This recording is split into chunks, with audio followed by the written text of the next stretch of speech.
Students, today our topic is active and passive voice. We will discuss the active voice and passive voice. What is the difference between active sentence and passive sentence? Active means the sentence in which you know that every sentence is having a subject and object. A sentence cannot be completed without subject, verb, without subject and verb. So every sentence is having a subject.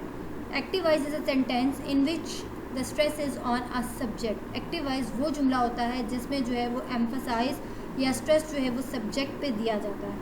On the other hand, the passive voice is a sentence in which the stress is on the object, जिसमें जो है वो stress जो है वो object पर होता है. Suppose for example he plays cricket. This is a simple sentence of present indefinite tense active voice. ये एक सादा जुमला है active voice का because in this sentence the stress is on subject. He plays the cricket. He plays a cricket. अब he plays a cricket. Cricket is an object in a sentence. He is a subject and plays is a verb. So in active voice sentence the stress is on a subject. On the other hand, if I change this sentence into a passive voice, a cricket is played by him. So a passive voice is a sentence in which the stress is on the object rather than subject. तो passive voice जो है वो जुमला होता है जिसमें stress जो है वो ऑब्जेक्ट पर होता है बजाय इसके कि सब्जेक्ट पे. सो ये जो है that is a difference between an active sentence and passive sentence. Active voice और पैसिव वॉइस जुमले में ये फ़र्क है कि एक्टिव वॉइस के जुमले में जो स्ट्रेस है या एम्फसाइज जो है वो सब्जेक्ट पे होता है. ऑन द अदर हैंड जो पैसिव वॉइस सेंटेंस है उसमें जो है the stress is on the object. Now we will discuss the active and passive voice rules. There are three basic rules of active and passive voice sentences. When you want to change or convert a sentence into the passive sentence, जब आप active voice से जुमले को passive voice में लेकर जाना चाहते हैं तो आप जो है वो there are three basic rules. आप आमतौर पर तीन बेसिक रूल्स हैं जिनको जो है वो हम फॉलो करते हैं. वो बेसिक रूल्स क्या हैं? उसके अलावा बाकी चेंजिंग जो है वो अकॉर्डिंग टू द सेंटेंस होती हैं. बाकी चेंजेस जो है वो अकॉर्डिंग टू द सेंटेंस जो है वो किस तरह से होती हैं वो अभी हम जो है वन बाय वन हर टेंस के अकॉर्डिंगली जो है वो डिस्कस करेंगे. So what are these three basic rules? वो पहले ये तीन बेसिक रूल्स क्या हैं? The rule number one is that in active से जब आपने पैसिव में जाना है तो subject is replaced by object and object is replaced by subject. यानी कि सब्जेक्ट जो है वो ऑब्जेक्ट की जगह पर आ जाता है और ऑब्जेक्ट जो है वो सब्जेक्ट की जगह पर आ जाता है. For example, I give you an example. He plays a cricket. This is an active sentence. He plays a cricket. But if I want to convert this sentence into the passive voice, a cricket is played by him. So you can see that कि मैंने जो है वो subject की जगह पर object लगा दी और ऑब्जेक्ट की जगह पर सब्जेक्ट लगा दी. क्रिकेट को पहले ले आई हूँ और जो ही है उसको चेंज कर दिया हिम में और आई am using the subject now at the end of a sentence. So sorry, rule number one is that subject is replaced by object and object is replaced by subject. ये these three rules are the basic rules of active and passive voice. ये जो तीन rules हैं ये basic rules हैं जी active and passive voice के. ये तो था rule number one. Rule number two is that when we convert a sentence into the passive voice we always use the third form of the verb. I repeat, when we change a sentence into active into the passive voice, जब हम एक जुमले को active से passive में तब्दील करते हैं then you always use the third form of the verb. आप हमेशा कौन सी form of verb यूज़ करते हैं? आप हमेशा जो है वो third form of verb जो है वो इस्तेमाल करते हैं.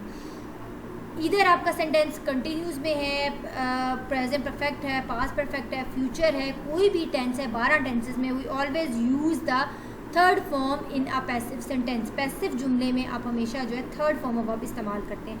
Look at the example again. A cricket is played by him. You can see that here I am using played. Played is the third form of a verb.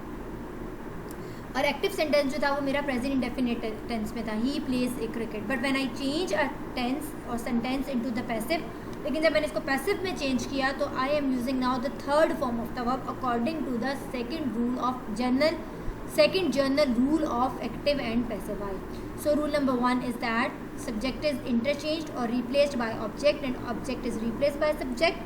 Rule number two is that we always use the third form of the verb. And the rule number three is that in a passive sentence we usually अक्सर ये होता है कि we usually use by. हम by use करते हैं, but in not in almost all cases, लेकिन सब केसेस में इट्स नॉट नेसेसरी कि you use by, but majority cases में we use by in a passive sentence. Now again look at the example. A cricket is played by him. Here I am also the three rules of active and passive voice, the three general rules of active and passive voice are present in this sentence. You can see that I have changed subject into object and object into subject. I am using the third form of the verb which is played, and I am also using by, which is the third rule of active and passive voice. So these are the three basic general rules of active and passive voice when you want to convert a sentence into a passive voice. अब उसमें हर sentence में यही 3 rule apply होंगे, लेकिन उसमें जो है अब हमने ये देखना है कि आपका जो एक्टिव सेंटेंस है वो किस टेंस में है. वो प्रेजेंट इंडेफिनिट टेंस में है तो उसमें थोड़ी सी तब्दीली आएगी. अगर वो प्रेजेंट कंटिन्यूस में है तो उसको पैसिव में कैसे चेंज करना है. अगर प्रेजेंट परफेक्ट में है तो फिर वो पैसिव में कैसे चेंज होगा. सपोज अभी मैंने जो आपको एग्जांपल दी थी वो सिंपल प्रेजेंट इंडेफिनिट टेंस की थी. अकॉर्डिंग टू द रूल उसमें मैंने थर्ड फॉर्म ऑफ वर्ब लगाई, सब्जेक्ट को ऑब्जेक्ट में चेंज किया, ऑब्जेक्ट को रिप्लेस किया और ऑब्जेक्ट को सब्जेक्ट से रिप्लेस किया और बाय लगाया. लेकिन उसमें आपने जो है मैंने इसमें जो है इस लगाया. इस क्यों लगाया? क्योंकि मेरा एक्टिव वॉइस का जुमला प्रेजेंट इंडेफिनिट टेंस का था. जब आपका जुमला प्रेजेंट इंडेफिनिट टेंस का होगा तो उसमें जो है प्रेजेंट टेंस में आपको पता है कि हेल्पिंग वर्ब कौन से होते हैं, इज़, आर, एम, और इसके अलावा do and does. These are all the helping verbs of present. तो इसलिए मैंने यहाँ पर कौन सा हेल्पिंग वर्ब लगाया, इज़, क्योंकि क्रिकेट सिंगुलर सब्जेक्ट है उसके साथ इज़ आएगा. ठीक है जी. और इसके साथ अकॉर्डिंग टू द रूल मैंने third form of verb apply की है. फॉर एग्जाम्पल एक और एग्जाम्पल है स्टूडेंट्स. ये तो था present indefinite tense. Students attend the class regularly. Students attend the class regularly, ये एक और जुमला है प्रेजेंट इंडेफिनिट टेंस का. अब स्टूडेंट्स अटेंड द क्लास, अब द क्लास जो है वो ऑब्जेक्ट है. अकॉर्डिंग टू द रूल मैं इसको बिगनिंग में ले आऊँगी सब्जेक्ट की जगह पर और सब्जेक्ट को रिप्लेस कर दूंगी ऑब्जेक्ट से. द क्लास, अच्छा जी, अब क्लास जो है वो सिंगुलर सब्जेक्ट है इसलिए इसके साथ क्या आएगा, is. The class is, attend की जगह थर्ड फॉर्म ऑफ वर्ब लग जाएगी. The class is attended by students regularly. Clear. तो जो जुमला आपने पहले आइडेंटिफाई करना है कि एक्टिव वॉइस का जुमला कौन से टेंस में है. अगर वो प्रेजेंट इंडेफिनिट टेंस में है तो आप helping verb is, are, am के साथ थर्ड फॉर्म ऑफ वर्ब लगाएंगे जब आप अपने जुमले को पैसिव में जो है वो चेंज करेंगे. चूँकि अकॉर्डिंग टू द रूल आप थर्ड फॉर्म ऑफ वर्ब लगाएंगे, लेकिन हेल्पिंग वर्ब यहाँ पर आप क्या लगाएंगे, is, are, am. For example आपका जुमला जो है वो प्रेजेंट डेफिनेट टेंस का नेगेटिव सेंटेंस है. मिसाल के तौर पर चिल्ड्रन डू नॉट या he does not play cricket. He does not play a cricket. अब ये जुमला भी एक्टिव वाइज है किसका, प्रेजेंट इंडेफिनिट टेंस का नेगेटिव सेंटेंस है. तो जब आप इसको चेंज करेंगे तो you will write that he does not play a cricket. A cricket is not played by him. Again जो है वो नॉट, चूँकि जुमला नेगेटिव है एज इट इज़ रहेगा, लेकिन इज़ क्यों लगा रहे हैं यहाँ, इज़ आप इसलिए लगा रहे हैं क्योंकि प्रेजेंट इंडेफिनिट टेंस का सेंटेंस है. ठीक है जी. डू नॉट किसको सजेस्ट कर रहे हैं, प्रेजेंट इंडेफिनिट टेंस का नेगेटिव. तो नेगेटिव की नॉट एज इट इज़ आ जाएगा. बाकी जो है इज़ अकॉर्डिंग टू द, चूँकि प्रेजेंट डेफिनेट टेंस का एक्टिव वॉइस था इसलिए यहाँ पर पैसिव वॉइस में इज़, आर, एम जो हेल्पिंग वर्ब, चूँकि सिंगुलर सब्जेक्ट है इसलिए इस लगाएंगे. अगर सब्जेक्ट प्लूरल होगा तो आर लगाएंगे. अगर जो है आई है तो उसके साथ एम लगाएंगे. और उनके साथ जो according to the rule of passive voice we will use the third form of the verb. Now come to the present continuous tense. अगर जुमला एक्टिव वॉइस का प्रेजेंट कंटिन्यूस में होगा तो फिर आप उसको पैसिव में कैसे कन्वर्ट करेंगे. Sorry, look at the example present continuous tense. For example, the same sentence is in the present continuous tense. He is playing cricket. He is playing cricket. This is the sentence of present continuous. He is playing cricket. ठीक है जी. अब according to the first rule, subject is replaced by object and object is replaced by subject. A cricket शुरू में आ जाएगा. ठीक है जी. अब ये देखिए प्रेजेंट कंटिन्यूस का जुमला है. अब प्रेजेंट कंटिन्यू का जुमला है तो इसमें क्या है, इसमें भी हमने जो है वो helping verb is, are, am ही लगाना है. और अकॉर्डिंग टू द रूल आप थर्ड फॉर्म ऑफ वर्ब लगाएंगे. लेकिन जब आप इसमें इज़ के साथ थर्ड फॉर्म ऑफ वर्ब लगाएंगे तो ये तो पैसिव बन जाएगा प्रेजेंट इंडेफिनिट टेंस का. और आपने दूसरी बात ये कि मैंने आपको ये बताया था कि जहाँ पर भी हमने कॉन्टीन्यूटी शो करनी है वहाँ पर हमने क्या लगाना है, आईएनजी वाली फॉर्म लगानी है। लेकिन अभी मैं आपसे ये भी कह रही हूँ कि पैसिव में हमेशा थर्ड फॉर्म आती है, तो फिर आप कंटिन्यूटी कैसे शो करेंगे? तो इसके लिए हम ये करते हैं कि हम हेल्पिंग वर्ब के साथ बीइंग लगा देते हैं, BEING बीइंग, ठीक है जी। और उसके साथ हम थर्ड फॉर्म लगा देते हैं जो हमें ये बताता है कि जुमला पैसिवाइज है, लेकिन किसका पैसिवाइज बना हुआ है, किसी कंटिन्यूस टेंस का पैसिवाइज बना हुआ है। और उसके साथ जो इस RM लगाएंगे वो आपको ये बताएगा कि ये किस पैसिवाइज तो है, लेकिन किसका पैसिवाइज है, किसी कंटिन्यूस का। किस कंटिन्यूस का? चूँकि इसमें इस लग रहा है, इसका मतलब है ये प्रेजेंट कंटिन्यूस का पैसिवाइज टेंस है। तो इसका पैसिवाइज टेंस यूँ बनेगा, example is he is playing cricket, a cricket is being played by him. Now you can see that तीनों जो रूल्स है इसमें फॉलो हो रहे हैं, और चूँकि कंटिन्यूस है जुमला इसलिए बीइंग लगाकर हम उसकी कंटिन्यूटी को भी शो कर रहे हैं। मतलब number 1, a cricket is being played by him, subject is replaced by object and object is replaced by subject. I am using played, the third form of a verb, and I am also using by। लेकिन चूँकि जुमला continuous है मैंने इसको passivise में भी उसकी continuity show करनी है, that is why I am using being, इसलिए मैं वहाँ पर क्या लगा रही हूँ, बीइंग लगा रही हूँ।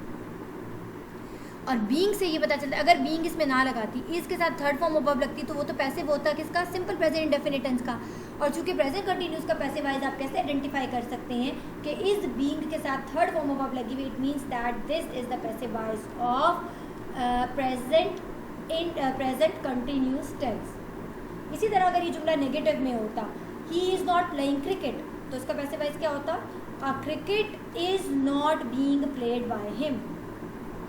अगर ये इंटरोगेटिव होता, is he playing cricket, is he playing a cricket, तो फिर इसका पैसिव कैसे बनता, फिर इसका पैसिव वाइज ऐसे बनता, is a cricket being played by him. फिर इस जो है वो आप बिगनिंग में ही लगा रहने देते, लेकिन उसमें बीइंग के साथ थर्ड फॉर्म जो है वो लगाते, और at the end you will use question marks, ठीक है जी। और अगर जो है ये तो है रूल के प्रेजेंट कंटिन्यूस का।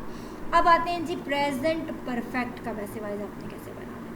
प्रेजेंट परफेक्ट का टेंस में क्या होता है, सिंपल प्रेजेंट परफेक्ट का जो एक्टिवाइज होता है, आपको पता है हमने जब एक्टिवाइज किए थे या हमने सिंपल प्रेजेंट परफेक्ट टेंस किया था, तो मैंने आपको बताया था प्रेजेंट परफेक्ट में काम कंप्लीट हो जाता है और इसमें हम हमेशा third form of the verb use करते हैं। लेकिन प्रेजेंट परफेक्ट है तो उसमें आप हेल्पिंग वर्ब यूज़ करते हैं, has and have with the third form of a verb. For example, a same sentence in the present perfect tense will be, he has played a cricket. So this is the active sentence of present perfect.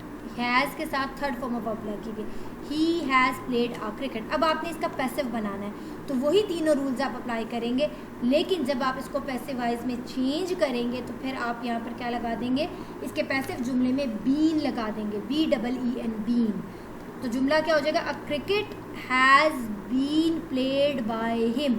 Now again you can see that के तीनों rules जो है fulfil हो रहे हैं। Subject is replace by object, object is replace by subject, I am using the third form of the verb, चूँकि perfect में already third form use होती है, and I am also using bye.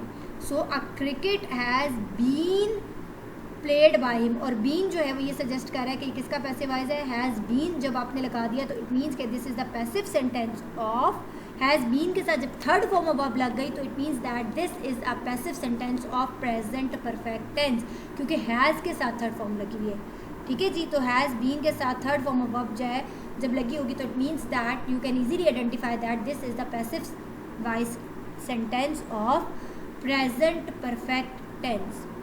आपने देखा एक छोटा सा डिफरेंस है कि जो प्रेजेंट परफेक्ट कॉन्टिन्यूस है एक्टिवाइज में, उसमें हैज़ बीन के साथ first form of verb with ING लगाते हैं और सिंस और फॉर यूज़ करते हैं, ठीक है जी। तो यहाँ पर जो है पैसिव में जो है वो थर्ड फॉर्म हमेशा लगती है, तो इसलिए हैज़ बीन के साथ थर्ड फॉर्म जब लगेगी तो फिर वो क्या होगा, वो पैसिव होगा किसका, प्रेजेंट परफेक्ट टेंस का, क्लियर। और प्रेजेंट परफेक्ट कॉन्टिन्यूस जो है जो एक्टिवाइज में है उसमें आप हैज़ बीन के साथ first form of verb with ING लगाते हैं, ये दोनों में डिफरेंस है। और प्रेजेंट परफेक्ट कंटिन्यूस का जो है वो पैसिवाइज नहीं होता। तो इस तरह हमारे पास इन तीन टेंसेस के जो है वो पैसिवाइज जो है वो होते हैं, ठीक है जी। तो ये हमने आज प्रेजेंट का जो पैसिवाइज कंप्लीट किया है। पास्ट का पैसिवाइज इसी तरह से कल हम जूम की क्लास में, जूम की मीटिंग में इसको डिस्कस करेंगे, और जो है बल्कि कल के लेक्चर में भी मैं इसको डिस्कस कर दूंगी पास्ट को और फ्यूचर के पैसिवाइज को।